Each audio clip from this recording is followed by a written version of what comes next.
Shalom saudara-saudara yang dikasihi oleh Tuhan.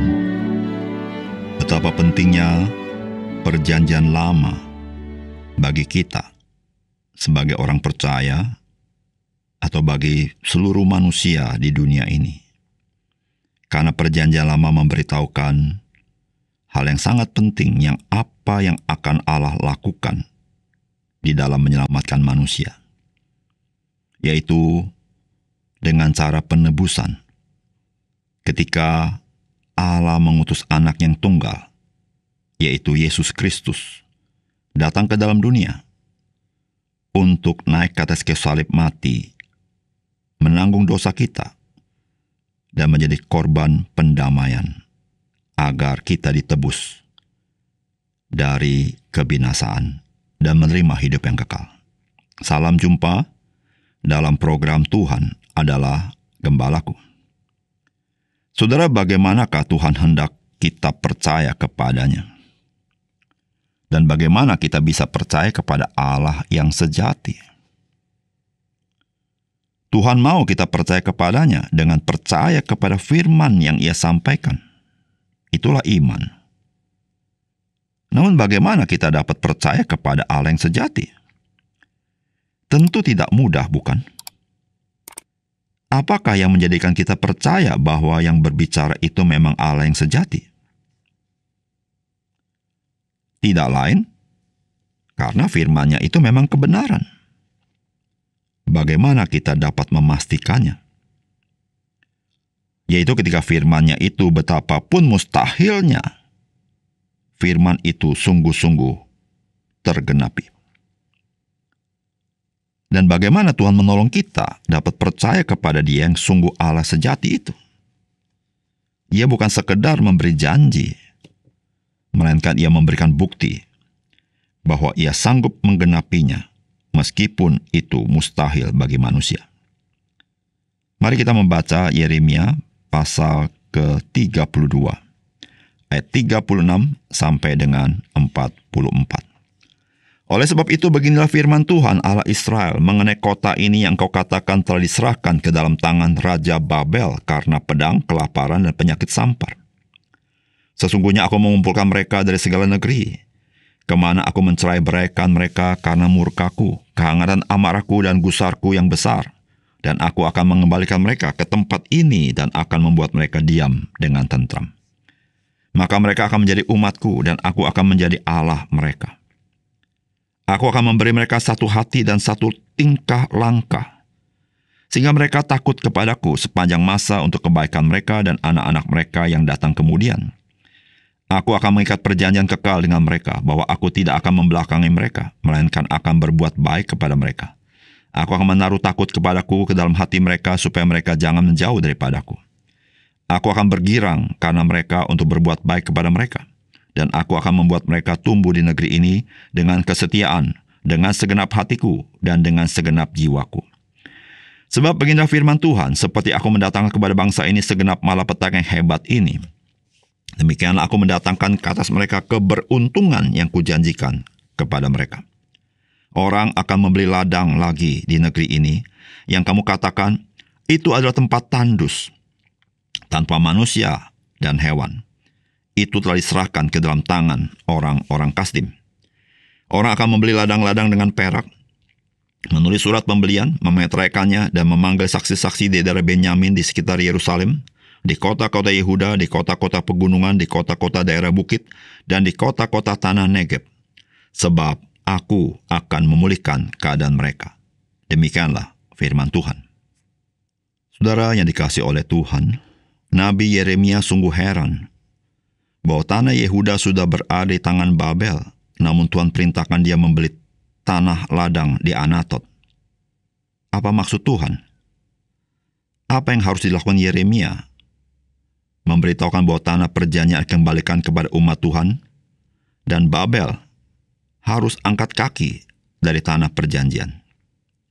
Tuhan bukan saja mengatakannya, tetapi Ia memerintahkan Yeremia membeli tanah ladang, meskipun sedang dimiliki oleh Babel. Saudara, apakah pesan firman Tuhan bagi kita? Yang pertama, Saudara, Tuhan memberikan kepada kita orang percaya jaminan keselamatan yang pasti, yaitu dengan diberikannya Roh Kudus ke dalam hati setiap orang percaya atas dasar penebusan Yesus Kristus di atas kayu salib. Saudara, firman Tuhan berkata begini, namun engkau ya Tuhan Allah yang telah berfirman kepadaku, belilah ladang itu dengan perak dan panggillah saksi-saksi. Padahal kota itu telah diserahkan ke dalam tangan orang-orang Kasdim. Ayat 37. Sesungguhnya aku mengumpulkan mereka dari segala negeri kemana aku mencerai-beraikan mereka karena murkaku. Kehangatan amarahku dan gusarku yang besar, dan aku akan mengembalikan mereka ke tempat ini dan akan membuat mereka diam dengan tentram. Saudara, apa yang Allah perintahkan kepada Nabi Yeremia bagi manusia adalah sesuatu yang tidak masuk akal. Menebus ladang yang memang haknya Yeremia, tapi pada saat tanah itu dikuasai oleh Babel, bukankah tidak masuk akal? Tetapi Tuhan perintahkan kepada Yeremia. Apa maksud Tuhan? Saudara yang kasih dalam Tuhan, dengan perintah Tuhan kepada Nabi Yeremia membeli tanah di Anatot, yaitu ladang itu sebagai tanda kepastian bahwa umat Tuhan satu kali akan kembali ke tanah perjanjian, dan tanah itu akan diberikan kepada umat Tuhan, dan tidak selama-lamanya bangsa Babel menguasainya. Saudara yang kasih dalam Tuhan, Allah bukan saja berbicara, tetapi Allah bertindak dengan sebuah tanda yang jelas, yaitu melalui nabinya, yaitu Nabi Yeremia. Saudara yang kasih dalam Tuhan, kita sebagai orang percaya hari ini, kita belum pergi ke surga, bukan? Tapi Alkitab berkata, ketika engkau percaya kepada Kristus, engkau sudah diselamatkan, bukan akan diselamatkan semata-mata. Engkau sudah diselamatkan. Meskipun keselamatan itu belum sepenuhnya engkau dan saya alami, namun engkau sudah diselamatkan. Tetapi puji Tuhan, Allah bukan sekedar memberikan perkataannya sebagai janji. Namun Alkitab memberitahukan kepada kita di dalam surat Efesus pasal 1 ayat yang ke-13 dan 14. Di dalam Dia kamu juga, karena kamu telah mendengar firman kebenaran, yaitu Injil keselamatanmu. Di dalam Dia kamu juga, ketika kamu percaya, dimeteraikan dengan Roh Kudus yang dijanjikannya itu. Dan Roh Kudus itu adalah jaminan bagian kita sampai kita memperoleh seluruhnya, yaitu penebusan yang menjadikan kita milik Allah untuk memuji kemuliaannya. Saudara, kita yang percaya Tuhan, kita bukan hanya menerima janji, tapi kita menerima meterai dan jaminan dari Allah, yaitu Roh Kudus, bahwa keselamatan yang kita terima itu keselamatan yang pasti. Dan pada akhirnya sepenuhnya kita bisa terima keselamatan itu karena ada meterai dan jaminan, yaitu Roh Kudus yang diberikan kepada setiap orang percaya. Saudara, apa yang Allah lakukan kepada bangsa Yehuda dengan Nabi Yeremia diperintahkan membeli tanah ladang di Anatot? Tuhan mau memberitahukan kepada bangsa Yehuda, Tuhan adalah Tuhan yang dapat dipercaya. Perkataannya patut dipercaya. Allah tidak pernah bermain-main dengan janjinya. Disitulah saudara-saudara, Tuhan yang kita kenal adalah Tuhan yang penuh dengan kasih setia dan memegang perjanjiannya. Oleh karena itu, saudara yang kasih dalam Tuhan, sebagai orang percaya, kita bersyukur kepadanya. Kita memiliki keyakinan, bukan semata-mata subjektivitas kita, tetapi karena apa yang Allah lakukan begitu jelas bahwa memang Dia yang menganugerahkan keselamatan itu, dan Dia yang menggenapinya sampai kita bertemu muka dengan Tuhan kita Yesus Kristus. Yang kedua, saudara, Tuhan menggenapi perjanjian kekalnya di dalam Kristus, bukan hanya bagi orang-orang Yahudi, juga kepada bangsa-bangsa lain. Saudara, firman Tuhan berkata, "Aku akan mengikat perjanjian kekal dengan mereka, bahwa aku tidak akan membelakangi mereka, melainkan akan berbuat baik kepada mereka. Aku akan menaruh takut kepadaku ke dalam hati mereka, supaya mereka jangan menjauh daripadaku." Saudara, perjanjian yang dialami orang Israel ada perjanjian Allah kepada Musa dengan diberikannya Taurat kepada mereka.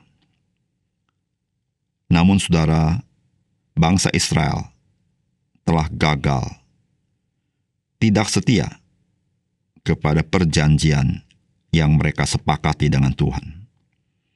Sehingga saudara, mereka menjadi orang-orang yang dihukum oleh Tuhan, dibuang ke tanah Babel.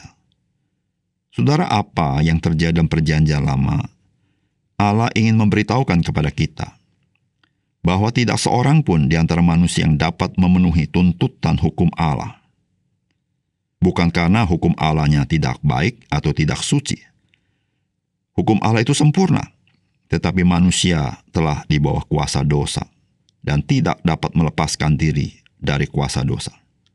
Seberapapun sempurnanya hukum-hukum itu, tetap manusia tidak dapat menggenapinya, karena manusia itu bercela dan penuh dengan dosa. Saudara, disitulah saudara-saudara, Allah yang akan mengembalikan umat Tuhan ke tanah perjanjian, maka Dia akan memberikan perjanjian yang baru, yaitu perjanjian yang kekal, yang bergantung kepada anugerah Tuhan, bukan bergantung kepada manusia.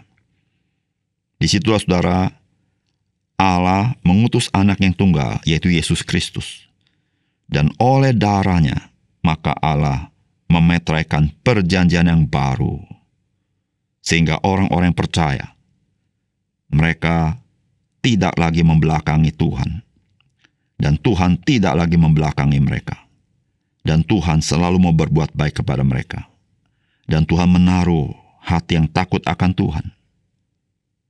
Saudara, di dalam Lukas pasal 22 ayat 20, dikatakan, "Demikian juga dibuatnya," yaitu dibuatnya oleh Tuhan Yesus, "dengan cawan sesudah ia makan. Ia berkata, cawan ini adalah perjanjian baru oleh darahku yang ditumpahkan bagi kamu."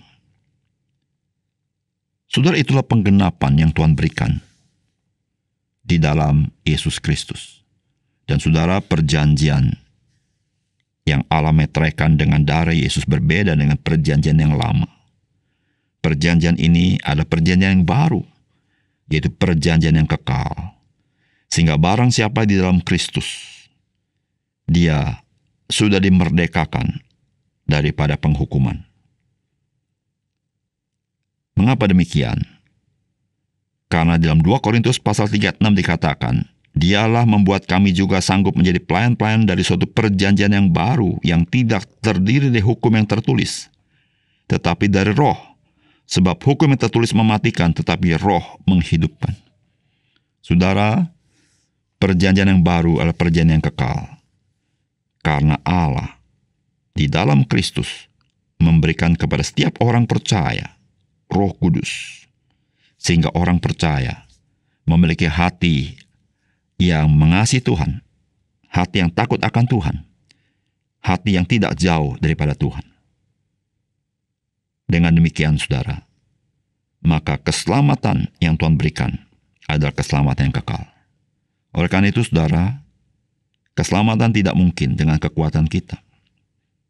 Bukan saja terbukti dari pelbagai bangsa-bangsa dengan kehidupan dan keyakinannya, namun terbukti dengan kegagalan umat Tuhan yang memiliki Taurat Tuhan. Mereka pun gagal untuk bisa hidup berkenan kepada Tuhan.